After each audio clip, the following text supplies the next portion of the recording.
So, finally, you decided to start watercolor. But there's so many brands out there that you don't even know what to buy, what brand is good, and what is necessary.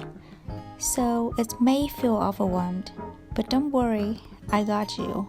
In this video, I'm gonna show you all the supply you need in order to get started with watercolors. And it is friendly budget too. So let's get started. First, let's talk about paper. Paper is the most important factor in watercolor painting. That's why I decided to talk about it first.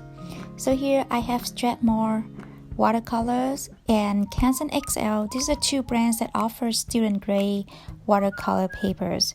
Student grade means this is the paper for starter for beginners, but not for professional artists. The quality of the paper is not the greatest, but it is good enough for you to get started with watercolor and to practice. I've been using Canson XL since I started, and up to now I'm still using them just to practice and do color swatching or just doing thumbnail sketch, and they're good enough. And these are all the painting that I've been doing in the Canson XL notebook, watercolor notebooks. And as you can see, the paintings, everything turned out pretty nice. I have no complaints about them with the price that we pay. They're pretty affordable and accessible to everyone.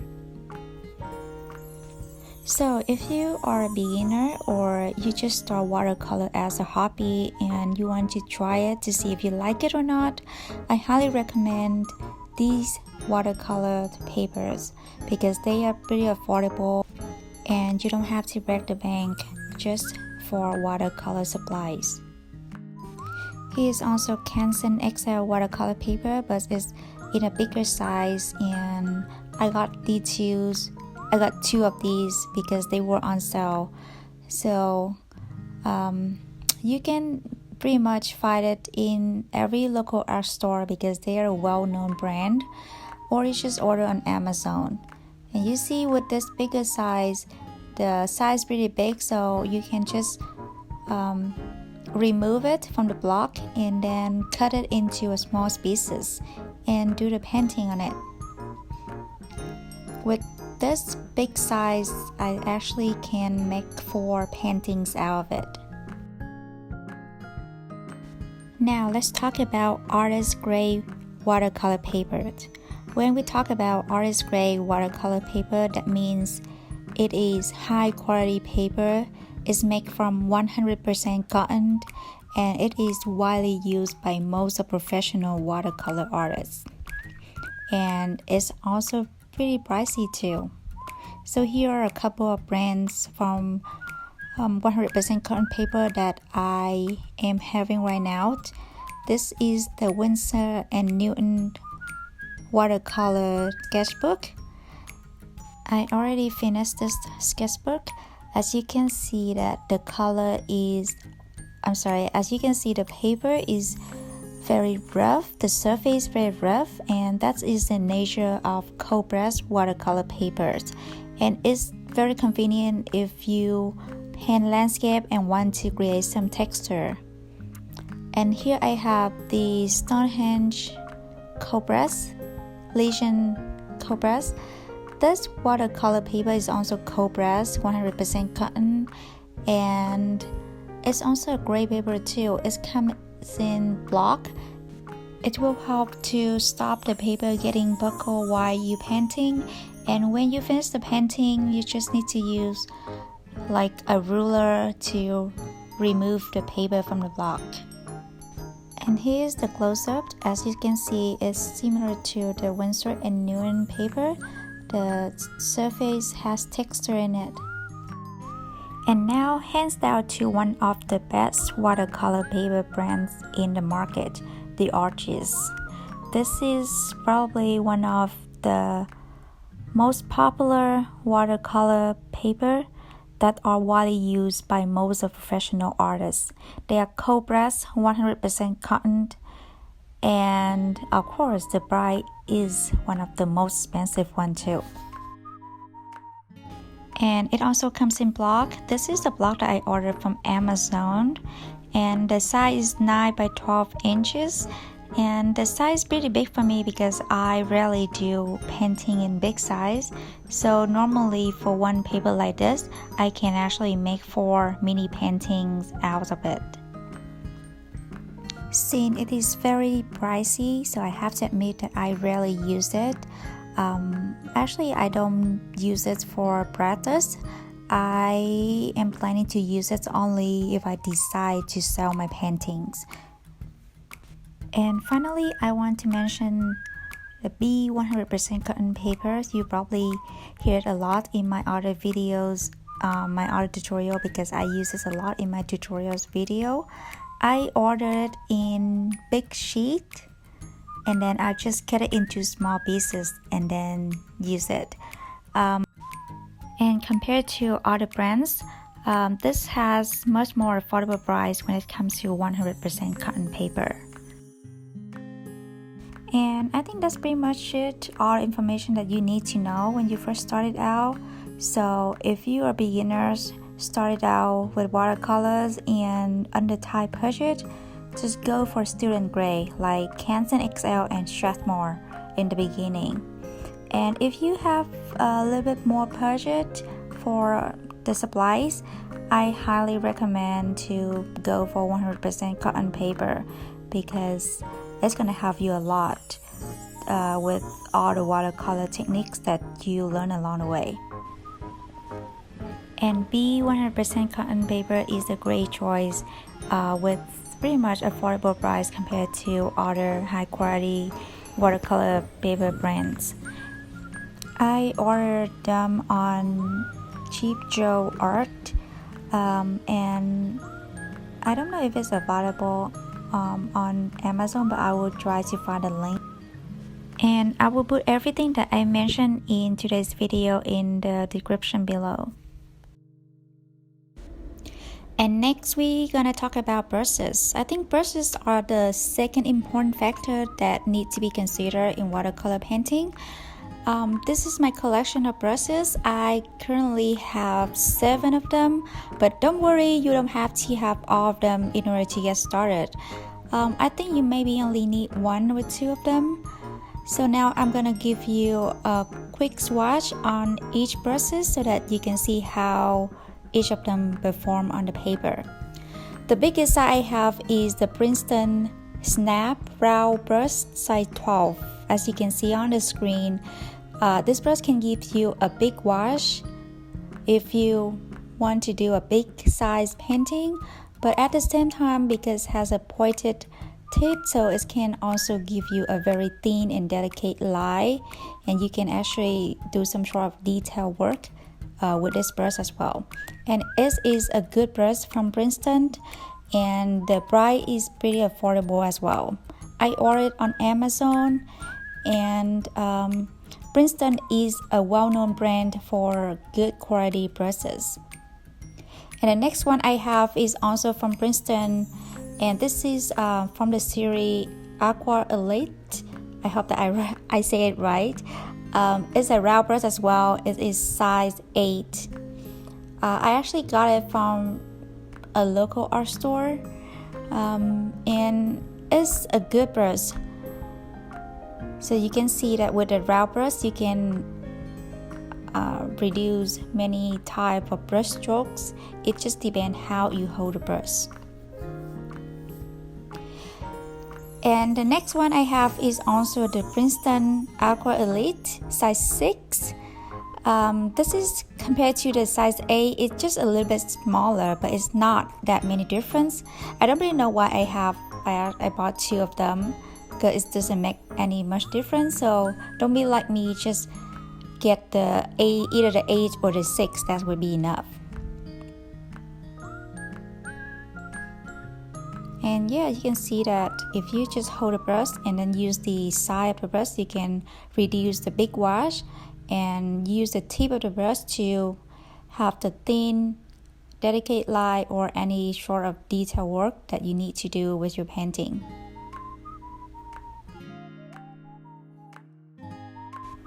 And next I have liner brush, also from Princeton, size 2. As you can see, the brush is very thin and small, and it is for detail work. You can paint a very thin line. I use this brush to paint like grasses in landscape painting, or you can do all sort of detail work with this brush as well. And now I have flat brush. This can help you to reduce the big wash on the paper like this when you put a brusher. But also this brush also can help you to draw a very thin line by using the flat tipped, like what I'm doing right now. I personally don't think that you actually need to buy this brush, but if you have extra budget and you want to explore different kind of brushes, feel free to do so. But in order to get started, you don't really need that many brushes. And finally, I also want to mention this brush is the Red Velvet Pointed Round Brush, size 6. I just got it very recently from a local art store as well. This brush is quite pricey. I would say it is on a high-end price compared to the other brushes, because I just want to explore this brush. I've heard about it a lot on YouTube, and a lot of professional artists like to use this brush, and they talk good thing about this, so I really want to explore it. You don't have to if you don't want to, because this is very expensive, I think. But I'm impressed with the quality of the brush. It has a very pointed round brush, which you can produce thin line, and also any sort of detail work as well. So conclusion, in my opinion, I think you only need 2 or maybe 3 brushes to get started with. The first one you need is the big size round brush, probably size 12, and the second one is the medium size, can either be 8 or 6, and finally it's optional if you want to, but you can get the liner so that you can produce some sort of detail work if you want. So 3 brushes to get started, and I highly recommend to get the good quality one, and Princeton is one of the great choice for many artists, and their prices are also affordable. They range from affordable to super expensive. So invest in good quality brushes, and this is how you should take care of them so that they can last long. I usually clean the brushes after I finish the painting, and I use like a kitchen towel to dry it one more time, and after that I just lay them down on the kitchen so that I can dry. And for the round brush, because I want to keep the shape of brush, so after I dry them, I will use my hand to actually put the shape to all the brushes together, and just lay them down on the kitchen towel and have them dry overnight. And when they're completely dry, you can place them back into the brushes holder. That is how I take care of my brushes, and they last a long time in a good shape. And now we're going to talk about paint. And here is the box that I keep all my pens together. And pens usually comes in I would say 2 forms. The first one is come in tubes like this, like a small tubes, and the tubes can come in different sizes. And the second form is it comes in a palette like this one. So you can see this is a Pastel Dreams palette, and if you open it, inside is gonna have a small pens that contain the watercolor pens, and it also have the palette so that you can mix the pen and use them. So this type of palette is very convenient if you want to carry them around to paint outdoor or want to carry them while you're traveling. So first let's talk about the tubes. Here is the Cotman by Winsor & Newton watercolor pens. It comes in a boxes with 20 tubes. So this I think that is very affordable. It's a student grade watercolors. It's affordable as well. I think it's like $20 something, but it's gonna last a long time. I've been using this since I started, and then it still lasts up to now. And this is a great option when you first started, and then they have like 20 colors for you to explore. So these tubes of colors comes together in a box. But if you don't want to buy like this, you can also buy the tubes separately by whatever colors that you like. Like this, I have like 4 separate tubes that I bought separately at different times. And also it's from Cotman by Winsor & Newton. It's the same brand, and they also comes in a bigger size. These are the bigger size compared to the one that come in the box. So you can see the difference from sizes here. So yeah, it's just up to you.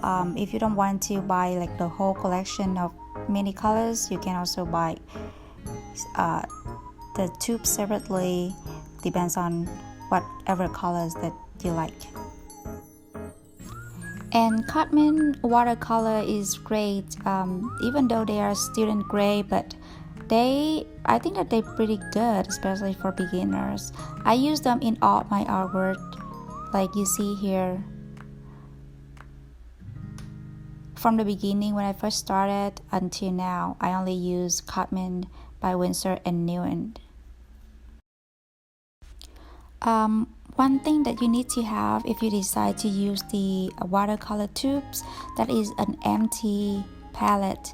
This is like a plastic palette that I got a long time ago from Daiso, and that's very cheap, but it does the work. So I just pour out all the pens into like the little pens here, and they also have the big palette so that you can actually mix the pens, and then if you finish painting, you can also just fold them and store them and just take them out and use them whenever you need them. It's very convenient.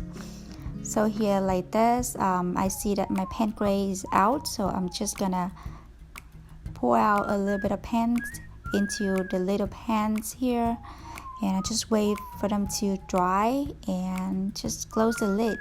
That's it. That's how you use it. But if you don't want to spend any extra money, so you actually can just grab any ceramic blaze in your kitchen, and then just dedicate it to be your mixing palette, just like what I did here. You see that this is the blaze that I grabbed from my kitchen, and I just pour the pan and then just mix them on the blaze, and it works just fine for me, and it can save you some extra bucks on like the palette. And here is the palette that I talked in the beginning. This kind is very convenient. So if you don't want to use it in tubes, you can actually get the palettes like this, where all the pens already put in a little pens for you, and you just need to open and then use them. They have an extra space for you to mix the colors, and when you finish, you just close them and store them in your workplace. And this kind of palette is very convenient when you travel or when you plan to paint outdoor, and you don't actually have to get the palettes exactly like this. There's so many palettes out there, and they also have the different kind of color combination. It's just up to your preference, but I just quickly show you. This is a pastel palette, and as they claim on the box, this is the Addis Gray watercolors, and I barely use them actually. I just really played them when I first got them. Here's a couple of painting that I just play with the colors, and I love the pastel colors actually. So after this video, I think that I may have to explore and then play with this color more. Just like watercolor paper, for pens you also have artist gray pens, and Daniel Smith is one of them. They are high quality pens. They well known and well used by all of the professional artists, and they also on the high end price too. These are the 3 tubes of Daniel Smith that I got recently. I couldn't tell you much about this because I haven't gotten a chance to use this pens in my artwork. It's kind of pricey, so I pretty much all the time I just use the Cotman by Winsor and Newton, and it's good enough for me. I couldn't tell you much about the experience from the artist gray pens. I think that they're good quality, but they probably useful if you decided to sell your paintings. But if for beginners, I don't think it's necessary for you to get the artist gray. So yeah, here the all the watercolor pens information that I just told you. You can either get the Cotman by Winsor and Newton just like me, or there's just so many brands out there that offer student grade with good qualities. You just need to do a little more research.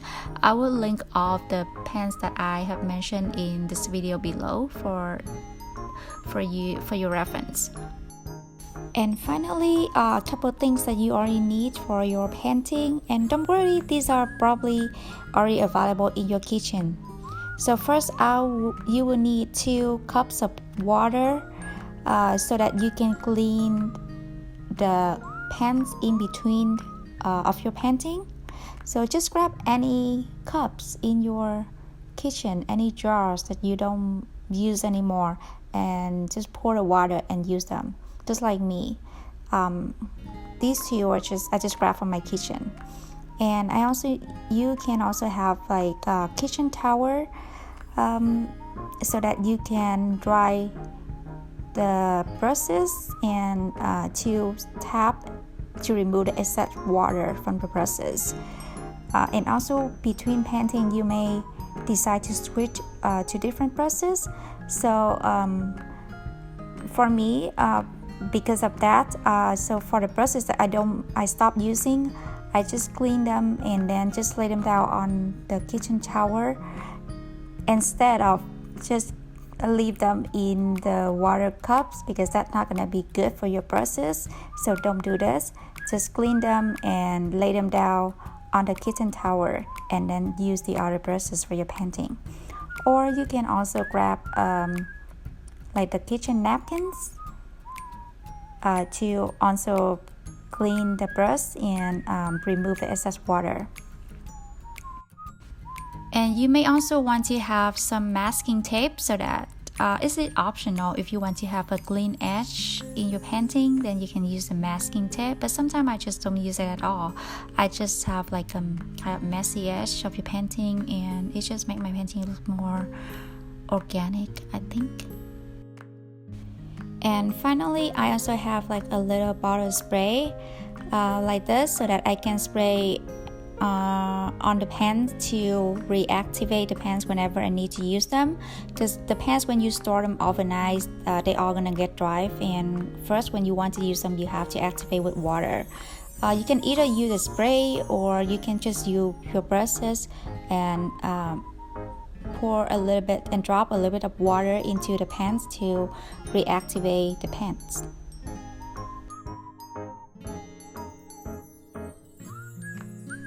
Alright guys, that's pretty much it for today. I know this is a pretty long video, but I just want to provide you all the necessary information you need to get started, because I know art supply can be a little bit overwhelming and costly too. So here's all the information that I have along the way since I started my watercolor art journey. I hope that is helpful for you.